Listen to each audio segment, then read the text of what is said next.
Welcome to the explainer that is absolutely gonna shatter everything you thought you knew about your favorite childhood wish granter. Okay, let's jump right in. So what if everything you know about Aladdin is just a lie? We all know the classic pop culture story, right? You've got the street rat, the flying magic carpet, and of course, the hilarious blue wish-granting genie. But what if I told you almost none of that actually exists in the original folktale? Section 1. The Pop Culture Myth.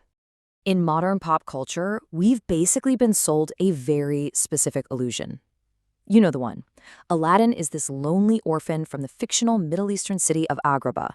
He battles an evil royal vizier named Jafar, and he does it all with the help of a magic carpet, a pet monkey named Abu, and a single singing genie.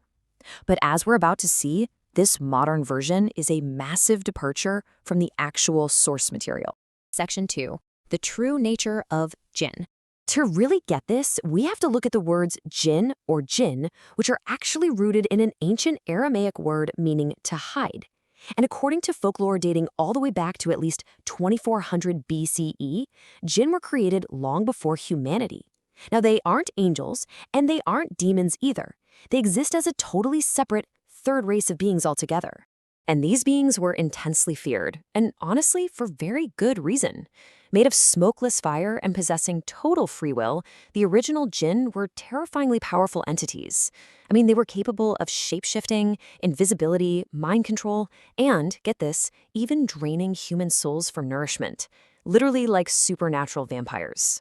Some were good, sure, and some were neutral, but a whole lot of them were notoriously mischievous or just straight-up malevolent.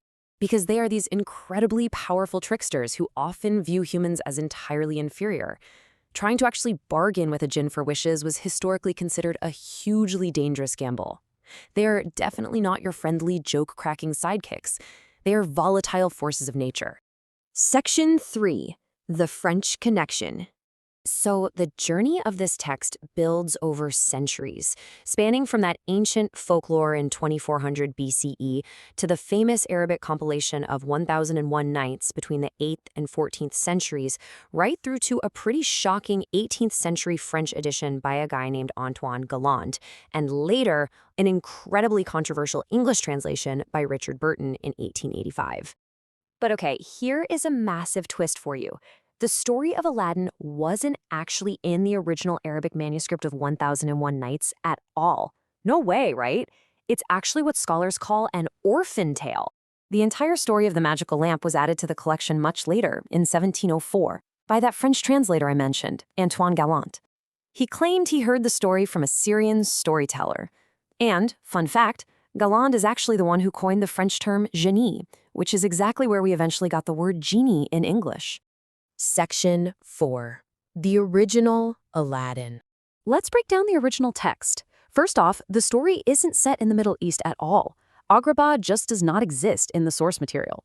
Instead, the folktale explicitly tells us that Aladdin is a young, impoverished tailor's boy living in, wait for it, China.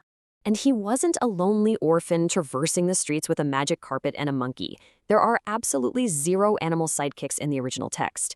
He lived with his mother, and his mom actually plays a major, highly active role in the story. She's the one who rubs the lamp first, getting completely terrified by the hideous genie, and she's the one who goes to the Sultan every single day for a week just to negotiate Aladdin's marriage to the princess.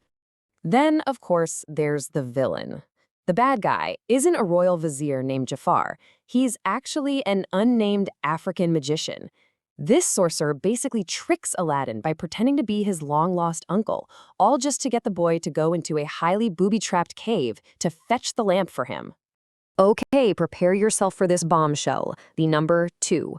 Why is this important? Because the original story features not one, but 2 entirely distinct genies.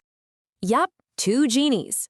See, the magician actually gives Aladdin a magic ring for protection before he enters the cave. When Aladdin inevitably gets trapped down there, he accidentally rubs his hands together in prayer, which activates the slave of the ring. This lesser genie helps him escape.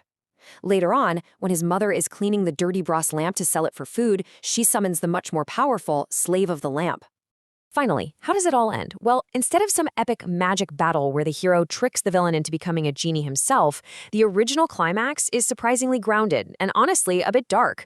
Aladdin's wife, the princess, casually tricks the magician by inviting him to supper and slipping a lethal sleeping powder right into his African wine. The magician drinks it and drops dead instantly. That's it. Game over. Section 5. Translating the Nights.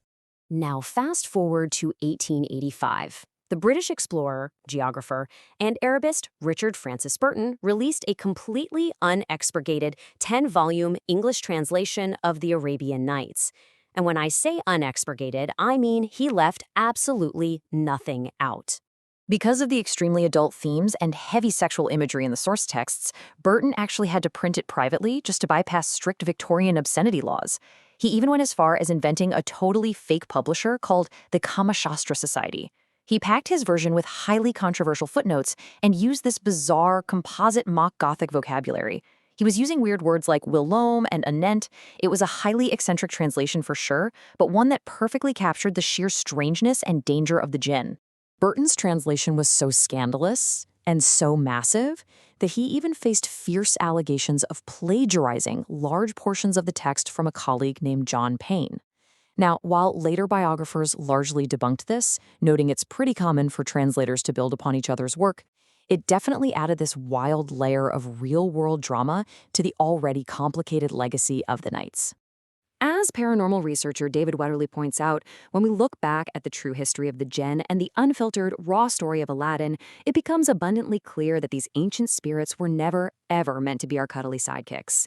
They are volatile, incredibly dangerous forces. Which leaves us with a fascinating final thought for you to ponder. If the original Jinn were beings of terrifying fire and complete free will, why do we love to fantasize about trapping them in a tiny lamp to do our bidding? What is it about human nature that makes us so desperate to bargain with the uncontrollable?